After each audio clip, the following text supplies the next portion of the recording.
A peace summit was held in Switzerland from June 15th to 16th. What are the results, and what does Zelensky say? Hello and welcome. My name is Said Bekdavlatov. You're watching the Daily News Digest on 1+1 News. Ukrainian President Volodymyr Zelensky shared his perspective on negotiations with Russia at the summit. His plan remains unchanged: to establish the conditions for ending the war at the peace summits, and then present these conditions to Moscow. He also denounced Putin's peace initiatives as a big mistake that he believes only serves to benefit Ukraine.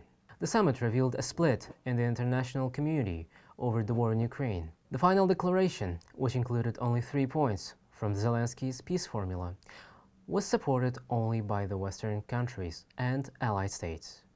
Ukraine had an opportunity on a potentially dangerous move on the Kremlin after Putin announced his peace conditions, which included a demand that Ukraine withdraws from Kherson and Zaporizhia.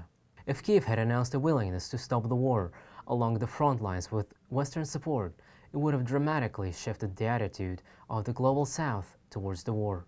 There would be an opportunity to attract China to pressure Russia, which is interested in ending the war as soon as possible, to prevent further deterioration of relations with the EU, its most important market. And Moscow would face the prospect of international isolation. However, Ukraine does not consider such an option. Its position remains unchanged: war until Ukraine's territorial integrity is fully restored, meaning within the borders of 1991. The final declaration included a paragraph on the need to involve all the parties in the negotiations, which would lead to the Russian Federation's inclusion in the future summits. This sentiment was echoed by many summit participants, particularly from the global South. Notably, Ukrainian President Zelensky expressed his desire to see Russia at the second summit, stating that Russia's presence would clearly indicate its commitment to peace. That's all for now.